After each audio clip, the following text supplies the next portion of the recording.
viewers, today I'm going to talk to you about the Mustang V6 as a first car for a teen driver. I had a viewer ask me this question, if it would be a good first car, and I thought it was a good idea for a video. Today I'm going to be going off of notes so that I don't miss anything, and I do want to give a shout out to my subscriber Captain Kraken for giving me the idea to do this video.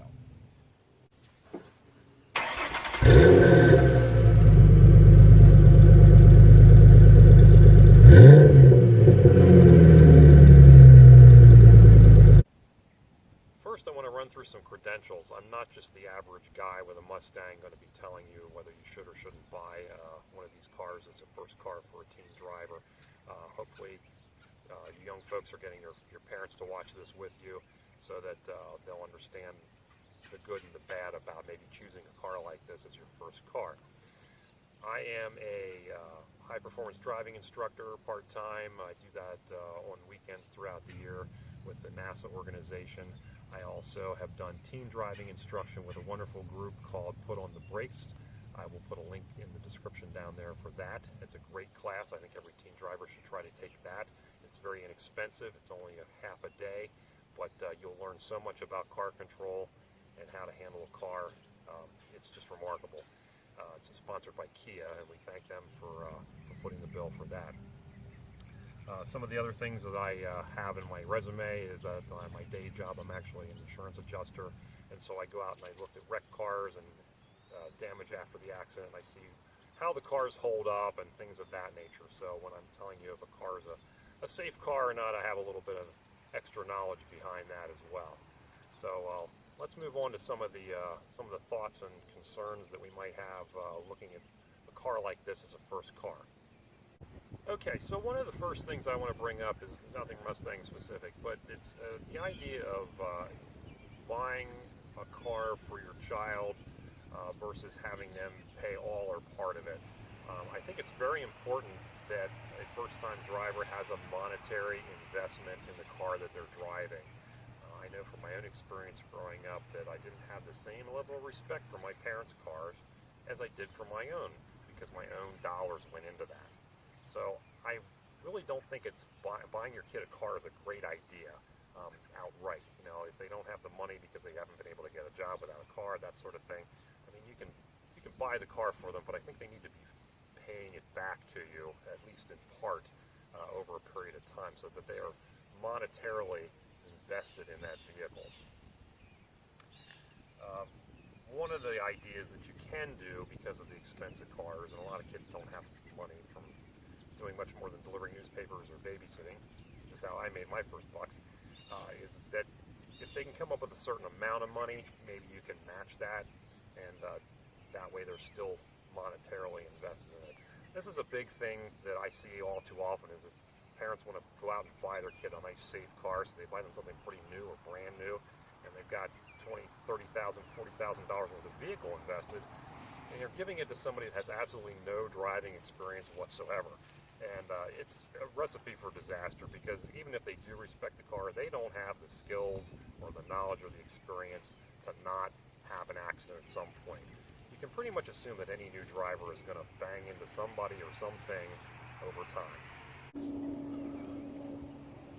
Why is there always an airplane when I want to do these? I think one of the biggest considerations with a car like this is that it is a rear-wheel drive car. And if you're living in an area that gets a lot of foul weather, heavy rains, snow, and ice, this is probably not going to be the best first choice.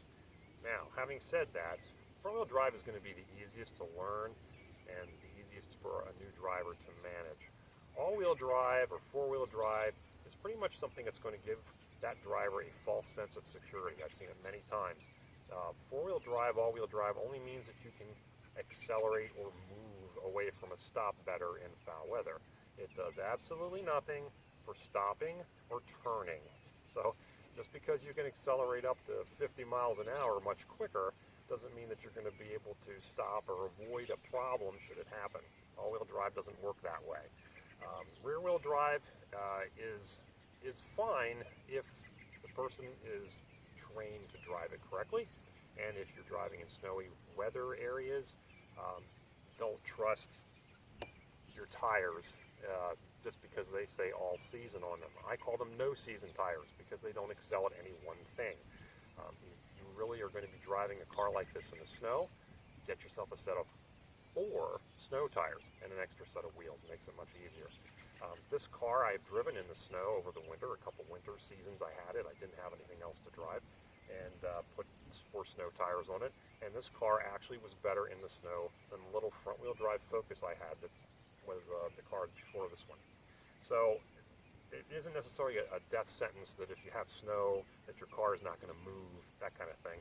You can put snow tires on this, dump a couple of bags of salt in the trunk for some weight, and it'll go just fine. This car is actually very good in the snow with the proper tires. All-wheel drive cars and these crossovers and SUVs and that kind of thing that most people have in their families now, I don't really care for as far as a first driver vehicle. A lot of them have a lot of great safety features and tons of airbags and all that nonsense, but the problem with all those kind of vehicles is the height of the vehicle. You've got a lot of weight up tall. Glass is very heavy. And when these cars go sideways or when they get hit by somebody coming through an intersection and tagging you in the side, they have a tendency to flip over very easily. Now, they're built well, and they typically will do and roll over without a lot of drama, and you'll come out of it fairly unscathed. But it's something that you probably wouldn't want to have happen. So a lower car with a low center of gravity is actually going to handle better, be more stable on the road, and if somebody runs into it, it's probably going to survive a little bit better in that regard. Something to think about. Now we're going to move on to some Mustang-specific things. Okay, the one big factor that we're all going to have to think about, and any time we're talking about a young teen driver, is insurance costs.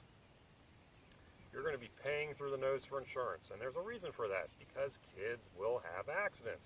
They're not experienced, and they're going to try things in the process of learning and gaining that experience that they probably shouldn't. Any car, and it's not Mustang specific, but any car that is considered a sporty car, it's a two-door car, something like that, anything like Miatas or these or even Hyundai Tiburons, that sort of thing, are all going to be regarded as more of a sporty car.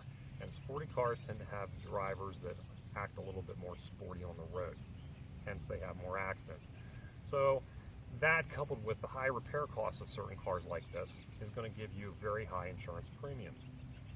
Anytime you're looking for a car for a young driver, I would strongly suggest that you get a few cars that you're thinking about, go to your insurance agent, and see what kind of quotes you're going to get for the individual cars. Now, we're talking about Mustangs here, so we're thinking, okay, I'm not going to put my kid in the GT with the big V8 engine. The insurance should be less. Well, it is, but it's not a lot less. Even for a driver of my age, over 55. These cars, because of the fact that they're still a sporty car, are going to be higher. The other thing is the cost to repair these tends to be a little high. Ford doesn't really help us out in that regard in a lot of ways. The hoods on these cars are aluminum, as I noted in my other video. This piece of aluminum is $1,000 by itself.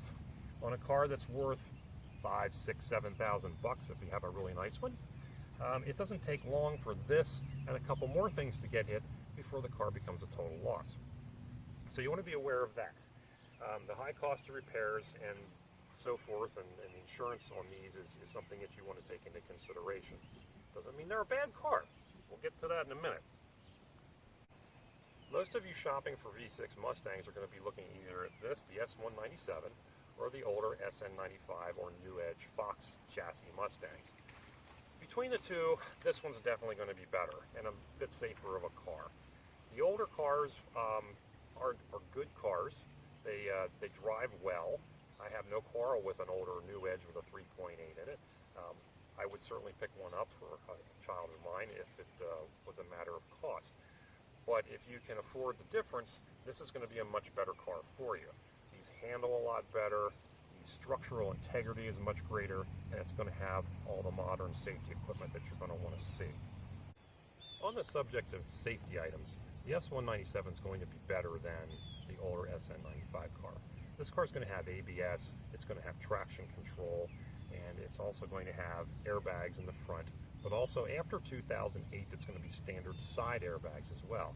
The first couple years of production, they didn't have side airbags, but they were an option. So you're going to want to check that. And I'll show you how you can tell the difference here shortly. Okay, inside the car you can see if it has traction control or not by looking for this TCS button. That's for the traction control system. And you can turn that off if necessary. However, on this car it's not really going to add to your tire smoking burnout fun because this is a one-wheel peel car. It does not have a limited slip differential. The V6s aren't going to have that unless maybe you get up into something newer. You're also going to have an airbag steering wheel, and there is going to be an airbag behind the dash on any of these cars. It's federally mandated that they have to have that. Now, some cars, as I noted, will have side airbags as an option or standard, and they're always going to have some type of notation here, either on the seat or on the side of the car. It doesn't matter what brand car you're looking at. They're always going to have notations there because service technicians have to be advised that the car is equipped with them. So you may find it there. Some of the cars you're going to shop for are going to have an SRS logo somewhere here on the A-pillar. For the curtain airbags, which these cars do not have. They were too new for that. So those are some of the safety features you're going to want to be aware of. Now, one of the downsides of these cars is the outward visibility.